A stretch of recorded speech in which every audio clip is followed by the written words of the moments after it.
그때에 제자가 더 많아졌는데 헬라파 유대인들이 자기의 가부들이 매일의 구제에 빠짐으로 히브리파 사람을 원망하니 12 사도가 모든 제자를 불러 이르되 우리가 하나님의 말씀을 제쳐놓고 접대를 일삼는 것이 마땅하지 아니하니 형제들아 너희 가운데서 성령과 지혜가 충만하여 칭찬받는 사람 7을 택하라.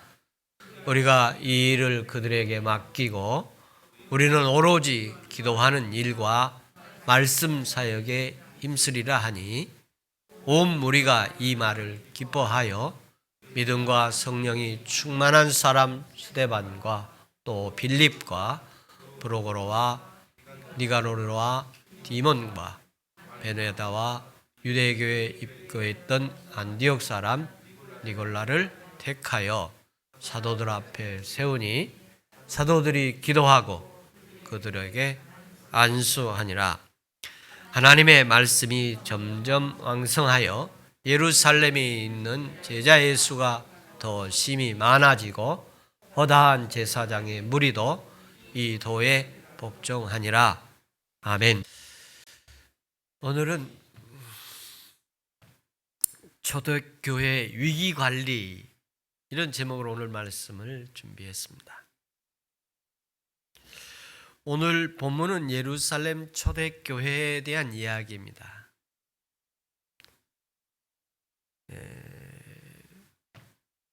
이 초대교회가 예수님 십자가의 죽으심으로 인해서 예수님을 따르던 무리들이 모두 흩어지게 되어집니다. 그러나 예수님이 부활하심으로 인해서 다시 모이기 시작했습니다. 예수님이 부활하시고 승천하신 다음에 그들이 모여서 열흘 동안 기도했더니 오순절 성령의 역사가 임했습니다.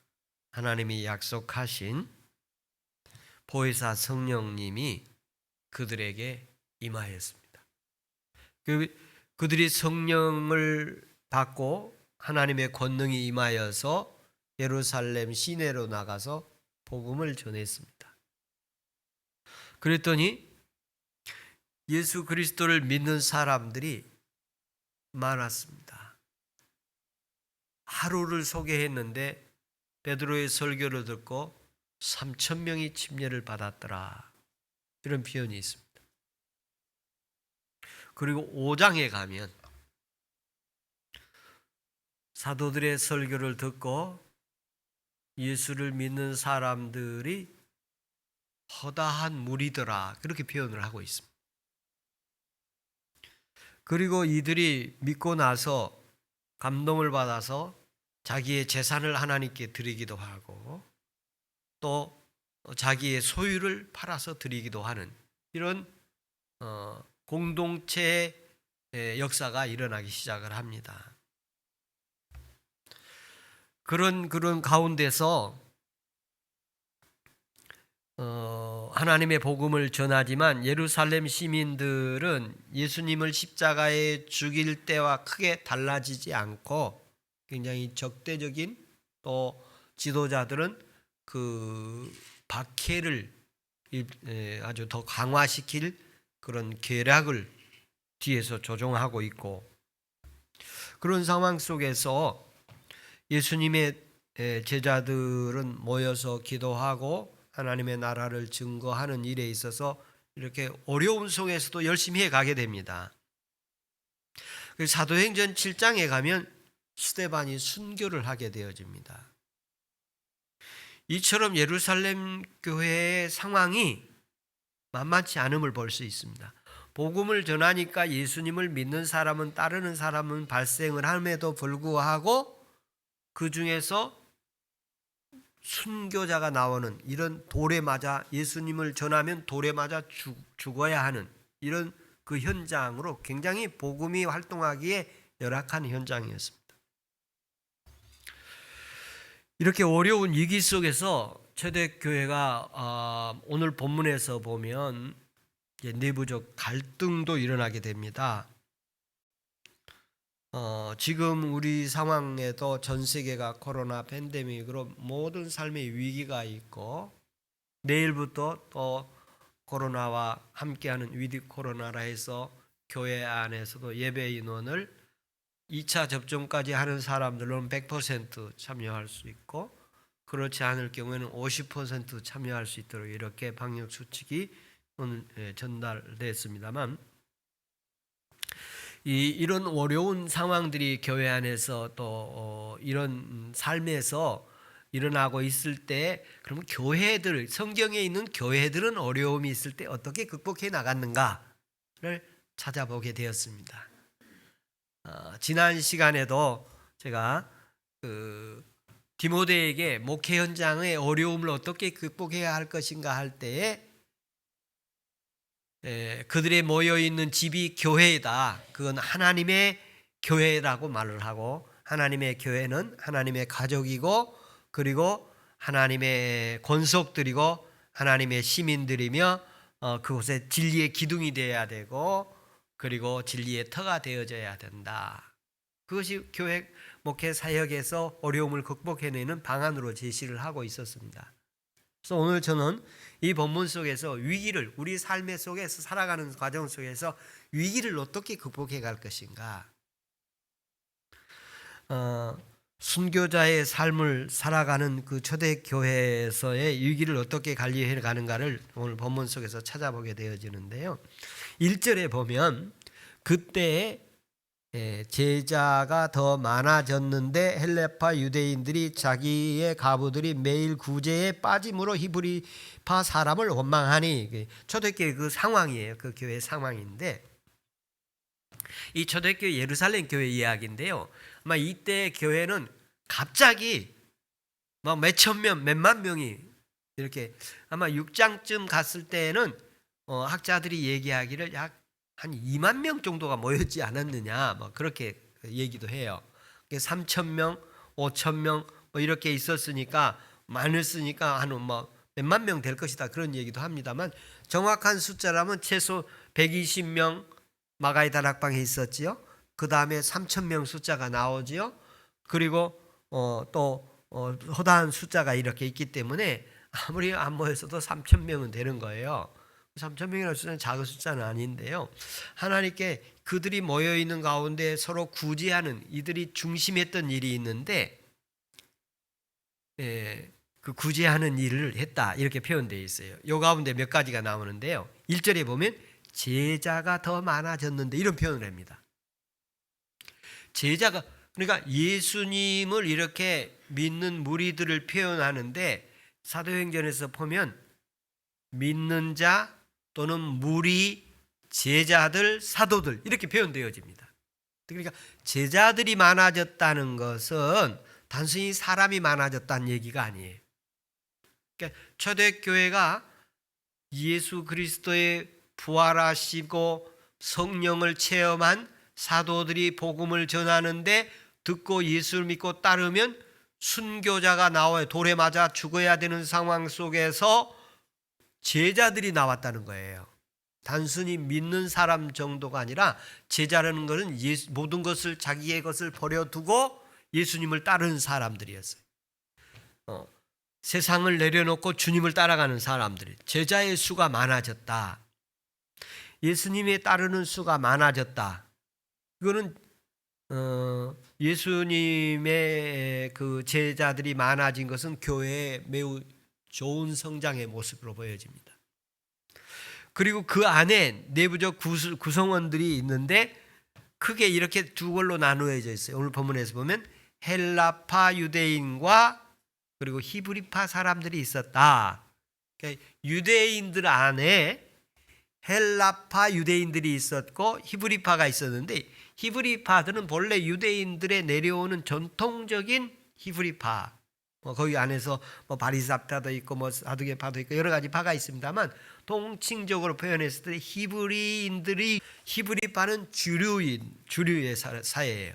그러니까 주류 사회 사람들과 또 그 비주류 소수에 해당한 사람들이 함께 있었는데 구제 사역을 하는 가운데서 소수의 헬라파 유대인들이 소외를 당한 거예요. 차별을 받은 거예요. 다시 말하면 매일 구제를 했었는데 그게 자기 그 헬라파 유대인들이 빠진 거예요. 그러니까 그것 때문에 사람들이 이제 불평, 원망이 생기게 됐습니다. 이 초대교회가 구제와 접대 사역이라고 표현됐어요. 6장 2절에 보면 우리가 접대하는 것을 일삼는 것이 그런 표현을 합니다. 그러니까 구제와 접대, 그러니까 당시에 많은 사람들의 재산을 또는 헌물을 교회에 이렇게 헌금을 하고 그것이 많아져서 교회 안에 가난한 사람들, 어려운 사람들 구제하는 일을 했어요. 그런데 헬라파 유대인들에게 소외감이 좀 되어지는, 차별감을 당하게 느꼈다는 것이죠. 그래서 그걸로 인해서 어려움이 생겼어요. 그래서 원망이 생긴 거예요. 그래서 이 한두 사람의 원망이 생기면 그게 점점 번지게 돼 있지 않습니까? 그래서 아마 어떤 한 사람의 원망이 있었고 그게 점점 늘어나서 헬라파 사람들이 이렇게 우리가 다 어려움을 겪고 있다 이런 표현을 합니다.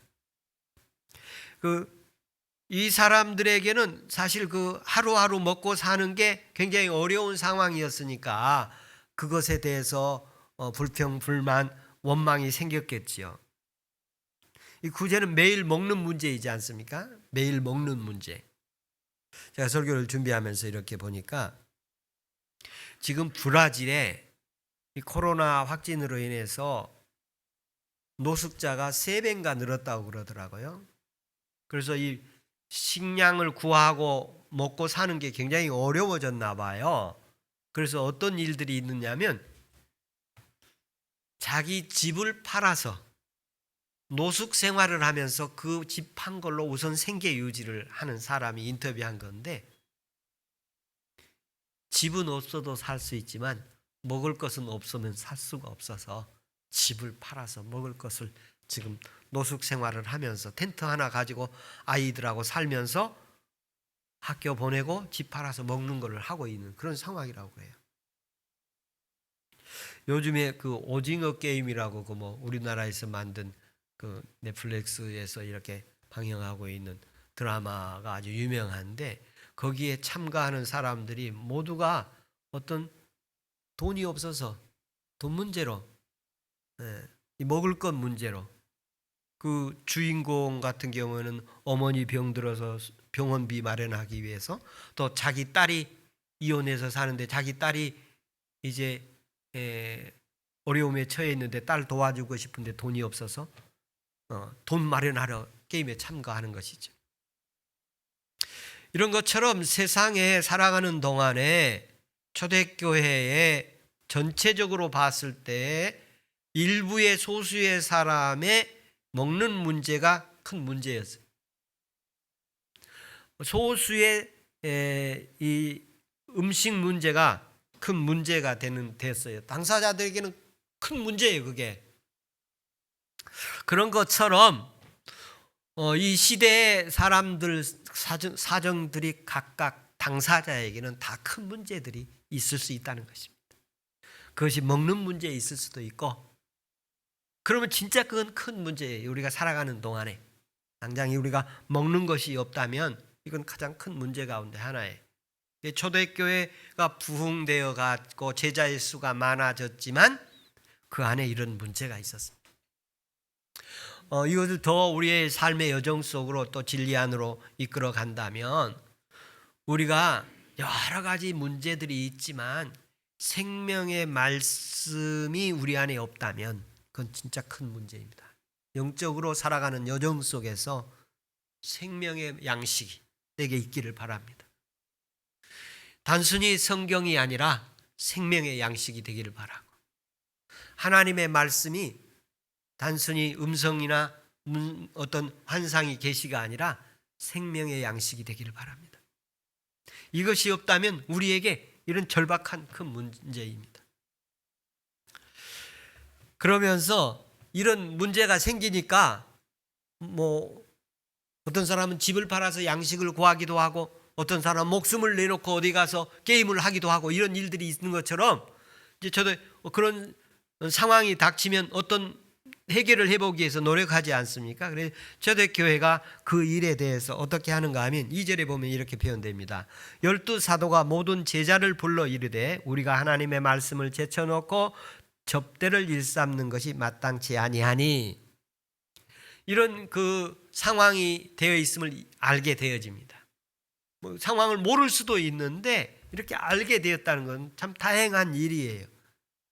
그 소통이 이루어 있었다는 것이죠. 초대교회가 그래도 여러 그 상황들이 막 몇만 명 모인 가운데서도 일부의 사람들의 어려운 문제가 있으면 그것이 사도들에게 전달될 수 있는 소통 통로가 있었다는 것을 알 수가 있어요.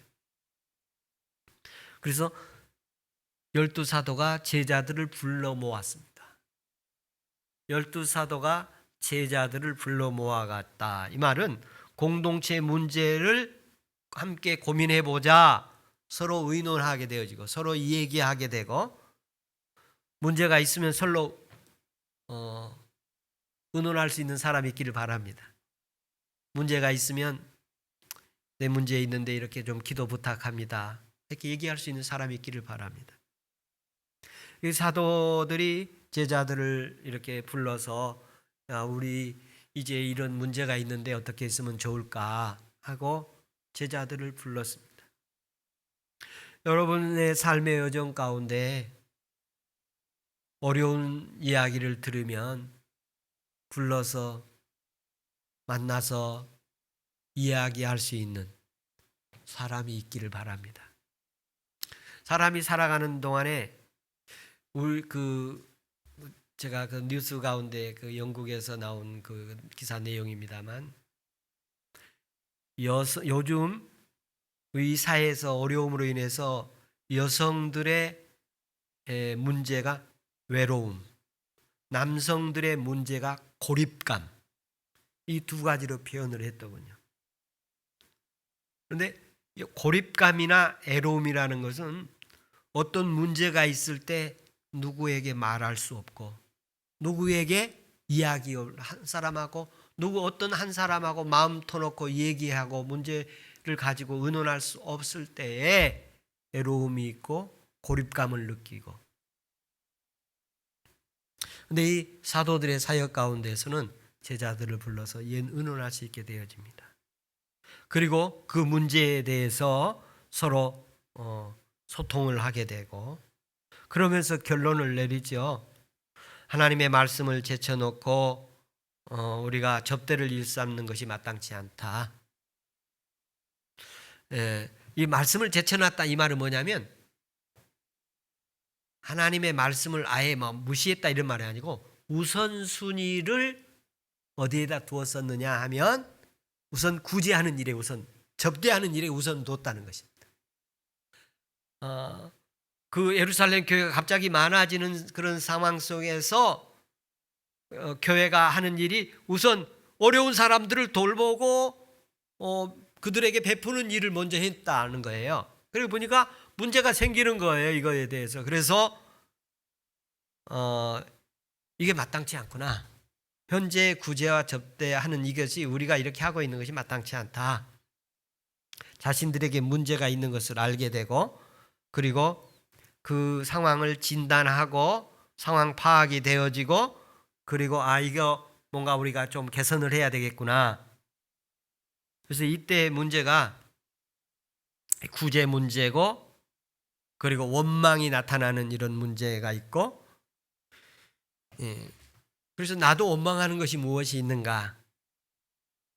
나로 하여금 원망하게 하는 것이 무엇인가? 자기에 대해서 차별과 소외감을 느낀 게 뭐가 있는가? 우리 자신에게도 이런 모습이 언제나 어디에서나 찾아볼 수 있어야 우리가 더 본문을 적용하고 가까이 갈 수 있을 것입니다. 이들에게 문제가 있는 것처럼 내게도 한번 진단을 해보면, 내가 육체적으로 어떤 건강에 문제가 어떤 것이 있는가 하면 병원에 가면 진료를 해보면, 검사해보면 알 수 있는 것처럼 우리의 삶의 여정 속에, 우리의 신앙의 여정 속에서 내가 차별감 또는 고립감 또는 소외감을 느낀 적이 있는가, 또 원망과 불평과 아쉬움 같은 거 느낀 게 있는가, 그런 것들을 오늘 초대교회가 진단을 해보고 있습니다. 하나님 앞에 예배할 때 세리가 주여 저는 죄인입니다 감히 고개도 들 수 없습니다 하면서 자기 모습이 진단되어지지 않습니까? 또 바리새인 나는 저 사람과 다릅니다 하고 자기 모습을 진단하는데 그 진단에 오류가 있지 않습니까? 하나님께서 이 초대교회의 모습을 초대행전 6장 가운데 그들의 모습을, 초대교회의 모습을 이렇게 드러내고 있음을 보게 되어집니다. 그래서 그들의 문제에 있는 것을 해결하게 되는데 3절에 이렇게 표현합니다.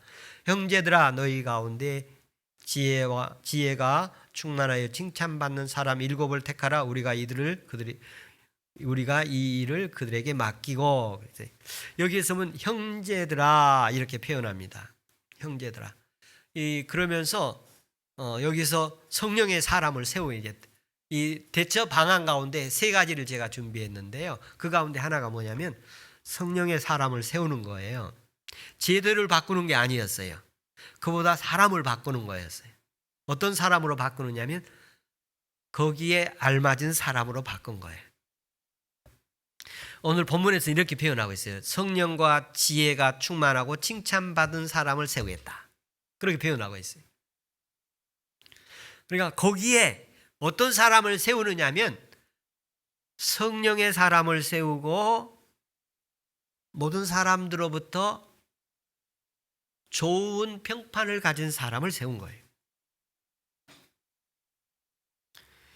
히브리파, 헬라파 갈등이 생겼는데 문제를 해결하기 위해서 구제하는 일을 없앨 수도 있잖아요.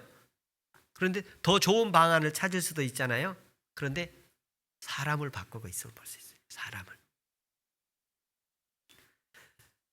법들이 있지만 좋은 법들이 있더라도 누가 그 법을 관리하느냐에 따라서 좋은 모습일 수도 있고 법을 악용하는 사람이 거기에 서면 또 다시 마찬가지일 것입니다. 늘 법은 이렇게 좋은 모습으로 갖추도록 노력은 해야겠지만 더 중요한 건 사람이 바뀌어야 되는 거예요. 5절에서는 이렇게 표현했어요. 믿음과 성령이 충만한 사람을 택한다. 거기서 믿음과 성령이 충만한 사람, 성령과 지혜가 충만하고 칭찬받고 믿음이 충만한 사람, 그들의 형제들 가운데서 선택을 해서 세웁니다. 7명을 이렇게 세워서 그들에게 감당을 하게 합니다. 초대교회의 문제가 내부 갈등이 생기는데 진단을 하고 구제사역 우선순위 하던 것을 이제 우선순위로, 구제사역을 우선순위로 두지 않습니다. 그리고 한 부분으로 두게 되죠. 그리고 거기에 헌신자들을 성령의 사람으로 세워지게 됩니다. 저는 이 모습들을 보면서 어려움이, 위기가 오든지 어디든지 어떤 국가적으로 위기가 오면 그 나라를 구할 사람이 나오고, 전쟁으로 위기 상황이 되면 전쟁을 이기게 하는 거기에 영웅이 나오기도 하고, 교회가 어려울 때 스데반이 순교함으로 교회가 존속되어 줄 수 있도록 하는 그런 큰 영웅들이 나오는, 다시 말하면 하나님의 사람들이 나오게 되는 거예요. 오늘 현재 우리 영동교회에서도 이 상황을 어떻게 위기를 잘 극복해 갈 수 있도록 헌신자들이 각처에서 세워져서 물질로 헌신하는 사람, 자기의 은사로 헌신하는 사람, 또 몸으로 헌신하는 사람, 찬양으로, 기도로 여러 분담을 맡아서 각자의 지혜를 따라 성령을 받은 대로, 은사를 받은 대로 헌신되어진 사람이 있을 때에 위기가 극복되어지고 나아가는 됨을 볼 수가 있습니다. 각 분야에 은사 있는 성령의 사람이 사역을 분담해가는 교회 되기를 소망합니다. 집에서도 각자의 삶 속에서 분담해서 삶을 살아감으로 조화를 이루어가는 은혜가 있기를 축복합니다. 그리고 두 번째 문제 해결이 뭐라고 표현하면, 우리가 이 구제 사역하는 일을 성령의 사람들에게 맡기고 우리는 오로지 기도하는 일과 말씀 전하는 일에 힘쓰겠다, 이런 표현을 하십니다. 두 가지 사역, 우리는 두 가지 일을 하겠다는 건데 하나는 기도하는 일을 우선 두겠다. 기도하는 일을 우선적으로 해야겠다. 그러니까 여러분 위기를 만났을 때 어떻게 해야 되냐면 우선 기도하는 일을 해야 됩니다. 우선 기도하는 일, 쉬지 말고 기도하라. 또 항상 기도하라. 전심으로 기도하라. 합심해서 기도하라. 이런 말씀들이 있는데요. 이 사도들은 교회가 기도하게 하고 함께 기도를 합니다. 사역에 이런 말이 있습니다. 기도 많이 하는 사람 못 이긴다는 말이 있습니다. 여러분 우리의 삶에 어려움이 오면 먼저 기도하는 은혜 있기를 바랍니다. 그래서 초대교회는 어려움이 오니까 어려움을 해결할 수 있도록 하나님이 은혜를 주시는데 필요한 사람들의 헌신자들이 세워지게 되더라. 어떤 사람으로? 성령의 사람으로, 믿음의 사람들로. 그리고 그 사람들이 하는 모습을 보면서 사람들이 칭찬하는 모습이 나타나는 거예요. 원망하고 불평하는 모습이 나타나는 게 아니라 칭찬하는 모습이 나타나는 거예요. 그리고 세 번째 방안으로서는 말씀 사역의 우선순위를 두는 것이다. 하나님의 말씀이 점점 왕성하여, 그런 표현이 있습니다. 하나님의 말씀이 점점 왕성했다. 그러니까 말씀 기도 사역 전념하고 말씀 사역을 전념하는 우선순위에 두니까 하나님의 말씀이 점점 왕성해 가더라. 그래서 제가 이 말씀 설교를 준비하면서 그 기도하는 시간, 마음을 주님께 점검하는 시간이 갔었는데요. 말씀을 위해서 준비를 많이 해야겠다. 그래서 나름대로 사실 많이 노력하고 준비하면서 거기에 다시 기도를 하고 성령의 기름 부기를 원하고 성도들과 어떻게 이 소통이 이루어질 것인가. 그래서 최소한도 목사님이 준비를 하나도 못했구나, 그런 얘기는 듣지 않게 해야겠다. 목사님이 설교를 나름대로 준비를 하시는구나. 그런 설교를 들을 때 성도들이 목사님이 설교를 준비를 나름대로 하시는구나. 저는 최소한도 한 주 동안 내내 묵상을 하고 준비를 하고 그렇지만 앉아서 이 본문을 정리하는 시간만도 한 8시간 정도 이렇게 하고 있습니다. 요즘에 이런 거 하기에 더 좋아졌잖아요. 다른 데 활동이 많이 못하니까.